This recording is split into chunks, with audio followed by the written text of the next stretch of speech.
Hey, Marty. Hey, how are you? I'm doing well. How are you? I am excellent. Awesome. I'm very excited to chat with you. As a big Queen fan, I was I stoked to see. see you guys cover Flash.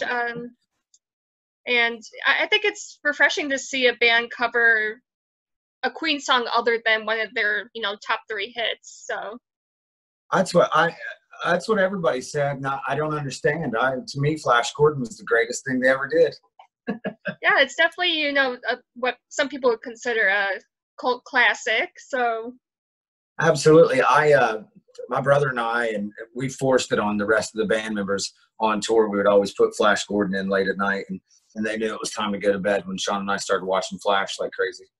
So it served many purposes. well, that's awesome. And has Brian May or Roger Taylor reached out to you guys about it? Or not yet? Not yet. Not yet. That would be a dream come true. I'd like, so Shauna, right? Yes. Shauna O'Donnell, our PR, she sent it to Brian May's email and sent it to Roger Taylor and those guys. And we haven't heard anything back, but I mean, if it could all be over tomorrow if Brian May gave us the thumbs up. I'd be like, that's it. I don't know what else we can do. It's over. It's just a matter of time, I'm sure. I think so. But the good thing is, I shared it with some Queen fans, in some Facebook Queen groups, and all of them gave back positive reviews on it. Some Nice. said, bloody brilliant, hats off. It's very faithful to the original, but I mean, that's good. If it passes, Queen fans, standards. Yeah. That's good. It's hard to get the approval. Jimmy came up with the idea. He was like, we're starting the Lonely Ones. We got to do something spectacular. We did great covers when we were in Bogleflex, so we can't go backwards. I said, okay, what do you suggest? And he was like, Flash Gordon by Queen. I was like, are you out of your mind? So it took him a good 2 hours on the phone convincing me to do the song. And he said, once I hung up, he started to panic, like, oh, I never thought he'd agree to it. What do we do now? So it was we worked on the music for a really long time because every little down, they're all different.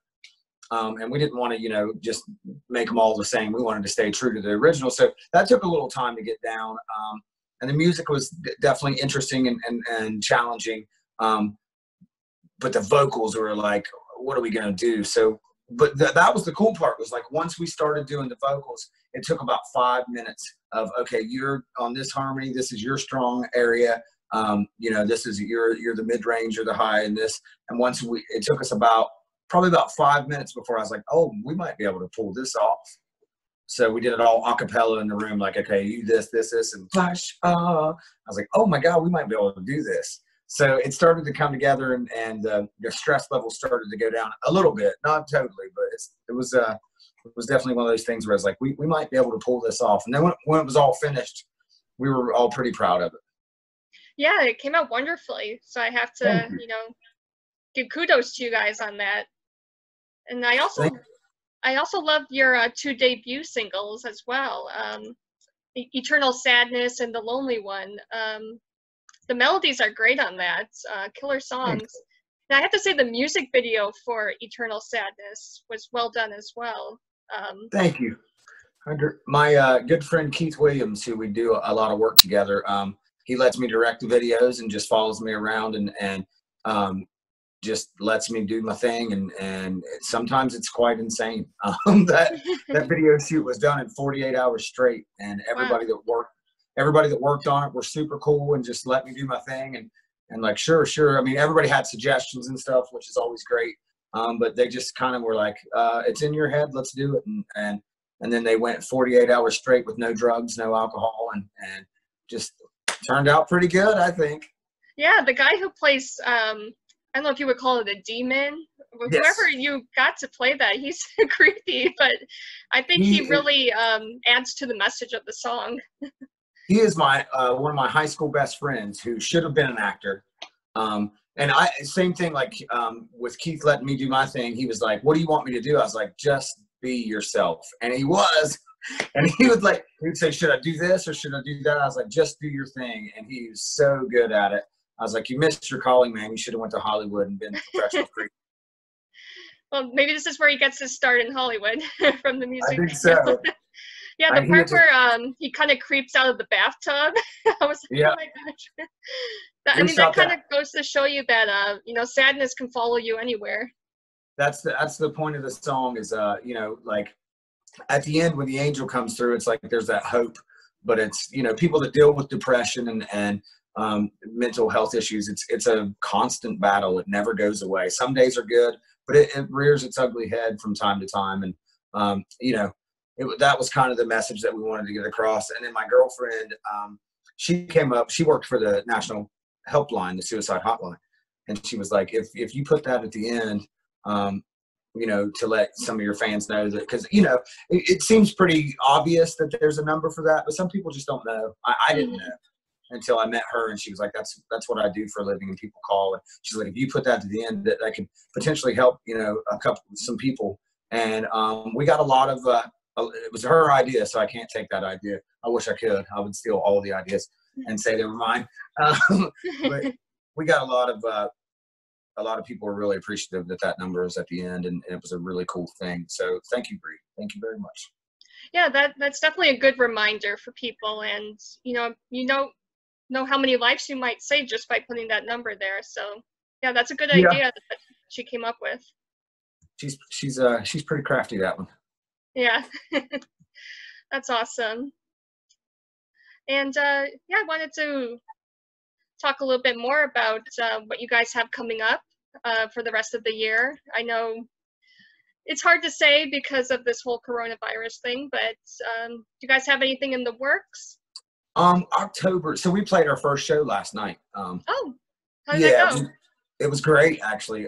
We played for Wounded Combat Veterans, the Desert Knights. They do this benefit for the Wounded Combat Veterans and all the guys. It's like a biker club. And everybody in that biker club has been wounded in combat. And there were the nicest guys in the world, all these big, burly, scary looking dudes, the nicest dudes in the world. And it was a wonderful event. And people stayed social distance, and everybody was real respectful. I wore my mask until I was on stage, and then when I was off stage, I had my mask on. But everybody was real cool. But you could tell that people need concerts. I mean, it was that vibe in the room was like they were just busting out with excitement and energy, and it was really, really cool. But that'll be, you know, we booked that thinking that the COVID thing with all the restrictions being lifted and stuff, that okay, by, you know, July things should be good and we should be back in order. We had no idea that everything was going to get locked down, or, you know, we didn't have any idea how it was going to go. That, you know, the cases were going to be on the rise again and all that stuff. Because, you know, I've met a lot of people that are like, this is a government hoax. It's like, no, it's not. I know people that are on ventilators, and I know people that are really sick, and I know that it sucks that what we're going through right now is tough. But it's like, we got to play our part and we got to help out. You know, it's like, I feel like if I got it, fingers crossed, I would be okay, because I'm pretty healthy, and you know, I work out and I don't smoke. I do vape, but I don't smoke, and you know, and I'm a pretty active guy. But you never know. But it's not really about me. It's about the people that are vulnerable, and you know, my parents are in their 70s, and I don't think they would make it through if they got something like that. So that's what it's about. But you know, people there last night were really, really cool and doing what they needed to do to keep the vulnerable people safe. So it felt like a good thing. But anyway, to answer your question, after rambling for 5 minutes, October, we have some things on the book in October. Our agent, Alex Gilbert, says he's not 100% sure if that's going to go down. It's on the books right now, but promoters are a bit, you know, not sure how things are going to happen. But so fingers crossed, we'll be back at it in October. I hope so, because it's been, since last night, it's been 9 months since, you know, yeah, probably 9 months since we played a show. And it's like, I try not to take anything for granted. But man, I missed, you know, even the little things. I miss the atmosphere of going to a concert, and oh man, I miss the little things. This year's just flying by. It's crazy to think it's July already. We haven't had concerts at all this year, so yeah, it's like even the little things of like when you feel like shit at 6 o'clock in the morning and you have to go to the radio station and sing as high as possible as you can with your, you know, just waking up. It's like, I miss that so much. Things that I thought that like, you know, McDonald's food. It's like at 2 in the morning. It's like, oh man, I miss every little aspect of touring and being able to do live concerts. There's not one thing that I don't miss. Broken down on the highway, I'd take it right now. Yeah, just for that experience of being on tour. Absolutely, just for the next day. We're gonna play tomorrow once we get the vehicle fixed. You know, I'd take any of it right now. I miss it so much, and like I said, I don't like to take things for granted. I'm always make sure that I'm really appreciative of everything, because this is a extremely wonderful life. Like I get to play guitar with my friends and sing and get paid for it. It's, you know, if I was a jerk, you know, I mean, if I took any of that for granted, I would absolutely be a jerk. So I don't do that. And now with the coronavirus and stuff, it's like I definitely realize all the little things that I missed so much. I'm ready to get back to it so bad. Yeah, fingers crossed we'll be there soon. If everyone does their part, you know, we can get there quicker. Yeah, it's like, you know, Facebook and stuff like that is so nasty right now. Everyone, you know, if you don't wear a mask, or if you wear a mask, you're a sheep. If you don't wear a mask, you're an asshole. It's like, I understand why people are confused. It's very confusing. It's new information every day because it's a new virus.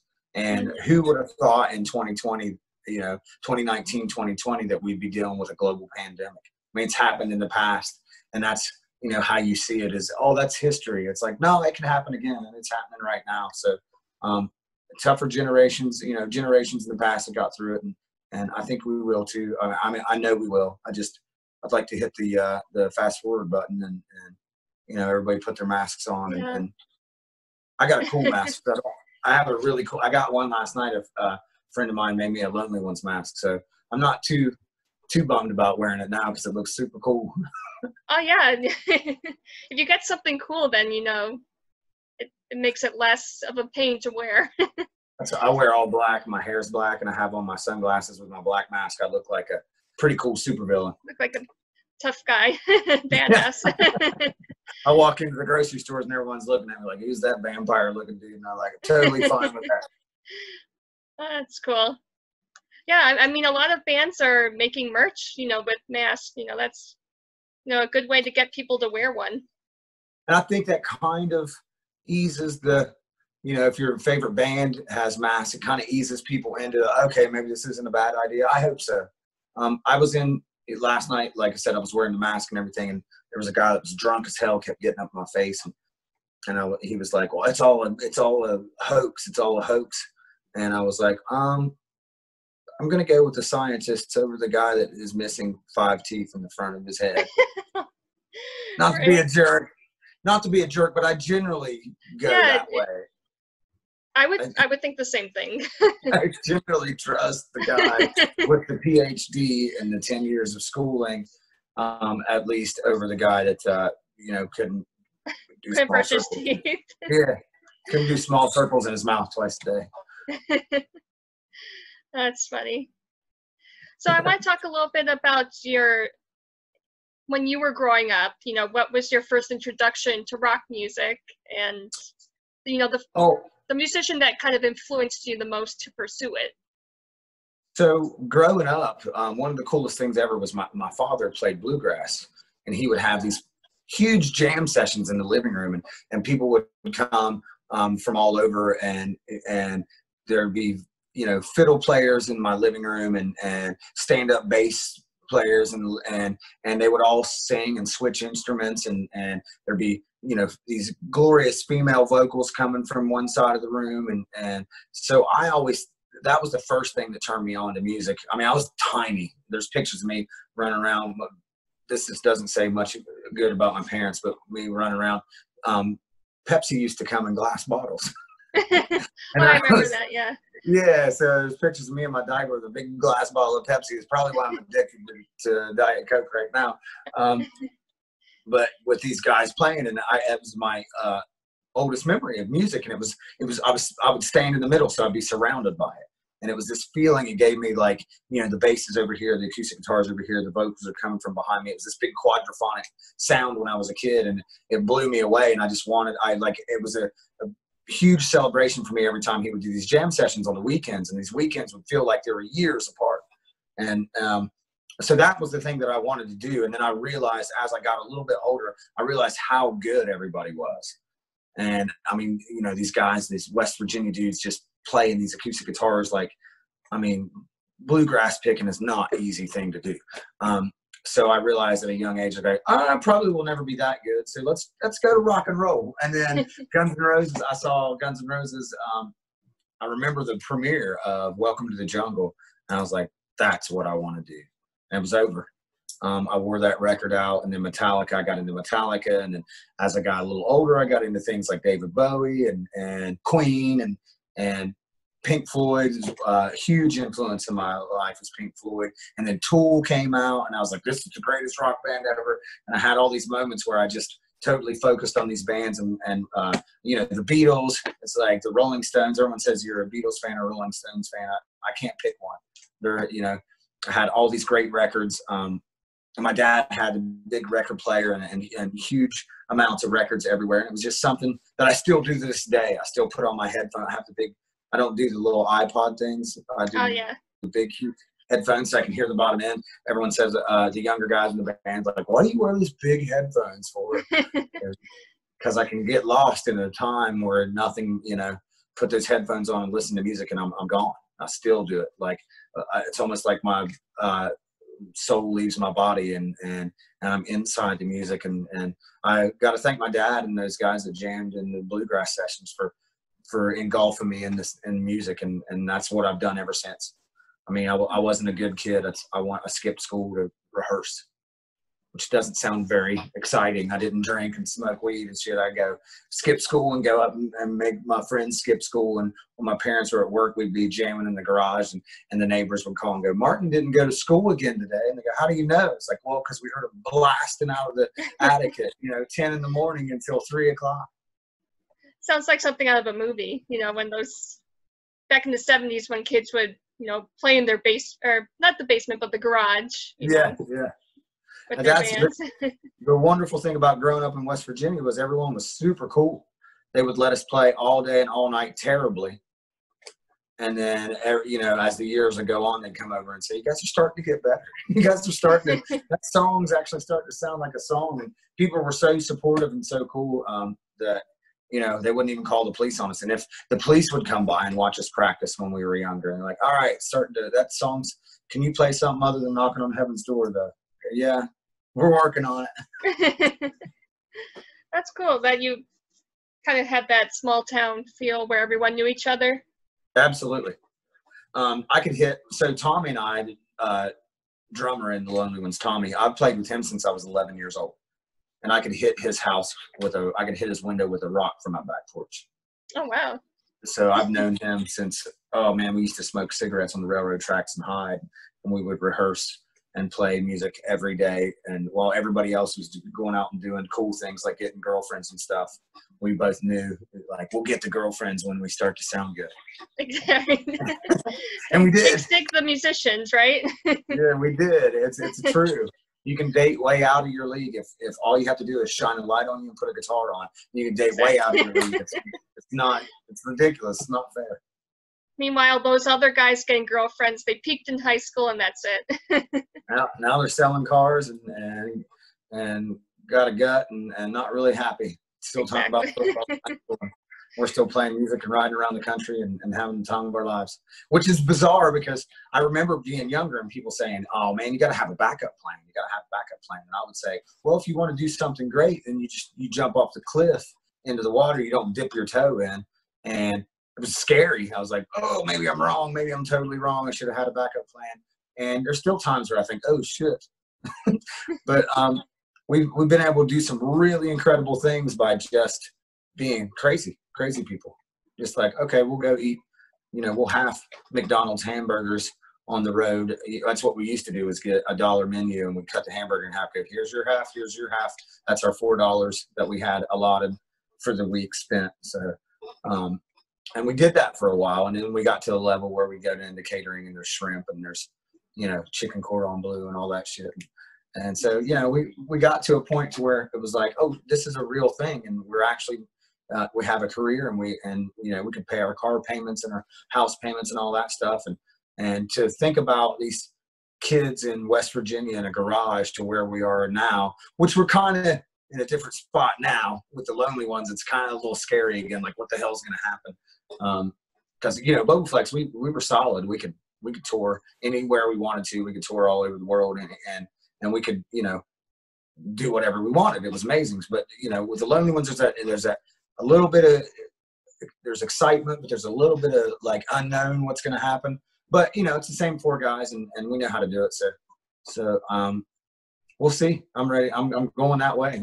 I'm not getting up on a roof or going into an office. I'm doing this. Exactly. I like to say life is too short not to do what you love. So absolutely, you either got to try to do it because you love it, or, you know, sacrifice your happiness just so you know that you'll, you know, pay the bills or whatever. But I'd rather go the route where I'm doing what I love. I would, yeah, and if you can do them both, oh my God. Yeah. I remember the old wise man when I was younger saying, if you do what you love, you'll never work a day in your life. And I looked him in the eye, and I could tell he was dead serious. I was like, all right, well, got you. And that's what we decided to do. And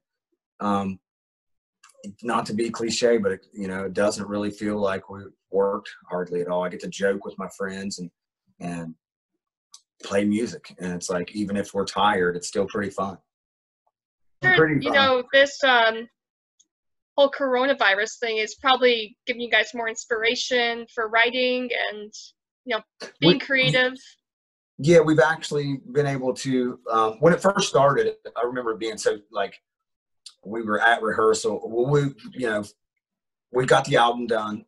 The album's finished. We got it done. I mean, we kicked into overdrive, got the album done, bought a brand new vehicle, all this stuff. And then like 3 days later, the world shut down.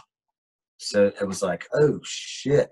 Like, I did not, you know, we're pretty good. We've been, you know, we've had a lot of crazy things happen. So we're pretty good at preparing for tragedy and the whole bottom falling out, but it never saw this coming. So we were able to go, and so we started, was like, well, we'll just rehearse. We'll just get really tight.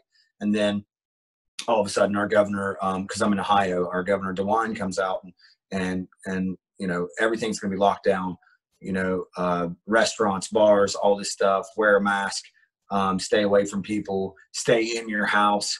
It was pretty scary at first. It's still, I mean, it's become the new normal where, you know, you sanitize your hands and you've got your mask on, you stay away from people. It's become kind of normal. But when this all first started happening, it was like the Black Plague. It was like, oh my God, it's like, we're going to die. I'm going to know people that die, or I could possibly die. It was pretty bizarre. It's pretty, I kept a brave face because I'm a dude, but inside I was like, what the fuck is happening? Oh my God. You know, no one really knew, you know, there wasn't much information about it. Yeah. And then, you know, you saw Italy and all these places, like, I mean, Italy got hit hard, and we have friends in Italy, and they were like, hey, Americans, this is not a joke. This is for real. And so I listened to a lot of people. I have friends in, you know, all over the UK and stuff like that. And it was just like, it was dead serious. So I didn't do the thing where like, this is all fake government bullshit. Well, I would love it if it was. I would, you know, if it was, and we would revolt and finally get rid of this weird government that I don't trust. Exactly. You know, I won't go into that or anything, but it's like, but yeah, I mean, it is a real thing, and it was really scary at first. So I you know, I hope we can all get past it and we can all pull together. And that's the thing that made it okay, not okay, but that made it where I didn't feel like, you know, why is this happening to me? Because it happened to everybody, and everybody was going through the same thing. So it was kind of this, I felt this kind of camaraderie with our, you know, fellow humans on the planet to do what we had to do. You know, our apocalypse was ordering things from Amazon, and it wasn't as bad as I had imagined it possibly could be. You know, ordering things from Amazon and getting food delivered to your house. pretty good compared to, you know, the Walking Dead kind of scenario. Yeah, at least we have Uber Eats to help us out. Absolutely. Uber Eats, my stuff always comes cold. I've never really? like, yeah. Every time I get it, I'm like, oh, it's cold. I got to throw it in the microwave. Shit, I should just got some microwave. Crazy. Well, is there anything else that you guys want to, you know, mention or promote before we wrap up? Yeah, we're probably getting ready to shoot a new video here really soon for, so, you know, the way people get their music nowadays, albums are kind of, I wouldn't say they're a thing of the past, but they don't make sense for us. You know, nobody's selling records in stores anymore and stuff like that. So what we kind of, yeah, I miss it very much. But we kind of decided that we were going to release a single every month. You know, because the concept is, what do you remember what you looked at on Facebook 20 minutes ago? The answer is no.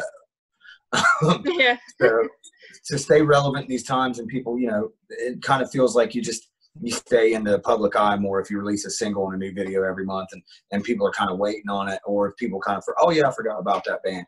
Bam, here's another one. So that's kind of what we're doing until the album's out. We'll put the album out, but we're going to put it out a single at a time and a video at a time. And hopefully by the time we have 10 songs in the EP, we put out 3. So hopefully by the time we put out the rest of them, the world's open back up and we can go tour and do the whole rock and roll thing. I miss it so much. Well, I hope you guys add Boston to the list of tour dates. Absolutely. Absolutely. Looking forward to it. Right on. Well, thanks for having me. Thanks so much for thinking about the band and taking the time to do this interview. It really means a lot to us. And we will, like I said, as soon as the world opens up, we'll be in Boston.